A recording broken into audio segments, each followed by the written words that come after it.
Hey everyone, welcome back to TV5 News at 9. So joining us this morning, please help me welcome Dr. Christian Hyde. And Dr. Hyde, thank you so much for calling in. How are you this morning? I'm doing great. How are you doing? I'm doing great as well. Thank you for asking.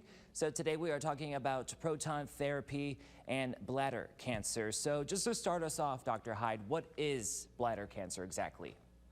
Right, great question. So the bladder, as you know, is this round organ in the pelvis, and it's lined by some fast-growing cells. And just like the skin on the outside of your body, the skin inside the bladder is constantly replacing itself as the old cells grow up and flake off. New cells grow up underneath. And these fast-growing cells are susceptible to damage from chemicals or cigarette smoke. And just getting older, sometimes they accumulate damage, and that damage can cause it to grow abnormally and to form like a polyp.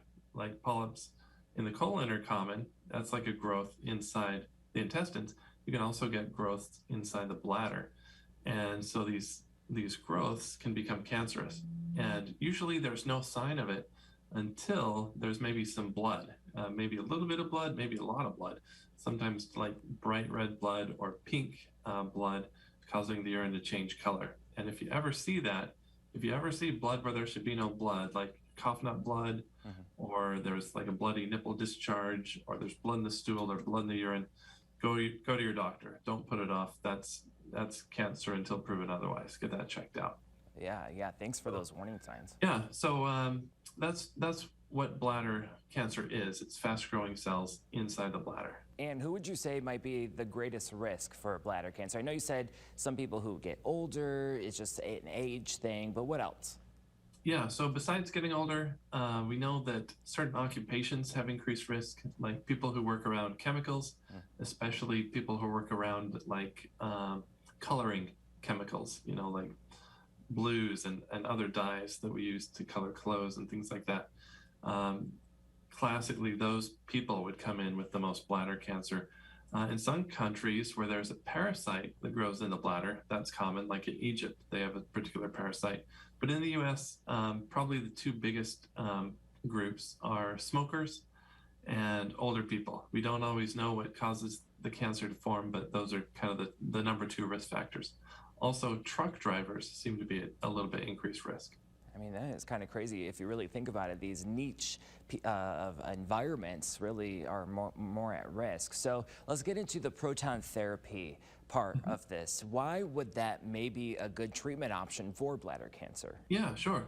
So we know that bladder cancer, if you can see this image on the left, you can see the bladder kind of lighting up here inside the bones of the pelvis. There's like the left hip and the right hip, and the bladder sits in between them. We know that proton therapy is better at sparing the small bowel and the rectum and the sigmoid colon, the healthy things that are around the bladder that we don't necessarily want to damage. And you can kind of see in this patient where we have to treat a lot of lymph nodes, these kind of yellow things that light up are the lymph nodes where the cancer has spread, and it's even starting to go outside the pelvis. And a lot of the times we would look at that and say, gosh, you know, I just can't treat that with radiation because it's going to do too much damage. But with proton therapy, we were able to successfully treat this patient without doing too much intestinal damage. And we also stayed off of the kidneys. One of these kidneys was kind of blocked and backing up and didn't have good function. So it was really important for us to spare the kidneys in this particular patient while we're treating these lymph nodes in the middle. We stayed off the kidneys on the sides, as well as the bowel. And this is the 3-month follow-up, and I was really happy when this patient came back because those lymph nodes had all gone cold. You know, they didn't have hot growing cancer anymore. The lymph nodes had all gone cold. And the bladder here in the post-treatment scan still has some activity, but that's normal in this case because the urine collects this radioactive tracer that we use in the PET scan. So this shows one of the special cases where proton therapy does make a difference, and that's when there's lymph node spread, and we want to treat all those lymph nodes, but we don't want to do a lot of damage to the surrounding bowel and rectum and the kidneys. Wow, modern medicine, truly spectacular. I love to see this. This is really cool. Dr. Hyde, if patients want to find out if proton therapy is for them, how could they do that? Yeah, so every patient is different, and this is complicated enough that we can't always figure out by phone what to do for the patient. So an in-person consultation is really the best way to meet with a proton specialist because most radiation physicians, myself included, until about 5 years ago when I did some special training that took an entire year, we aren't that familiar with proton therapy unless we're actually using it every day. Right. So I'd say an in-person visit with a proton therapy specialist is the best way to find out if this is right for you or a loved one. This has been great, Dr. Hyde. Thank you for your time this morning and all the work that you do for our community. You bet. My pleasure. One other thing I just want to add is that if you want to contact us, we do have a website, mclaren.org/proton treatment, all one word. And we also have a toll-free number, 855 MyProton, MYPROTRO. Sorry, MyProton, MYPROTON.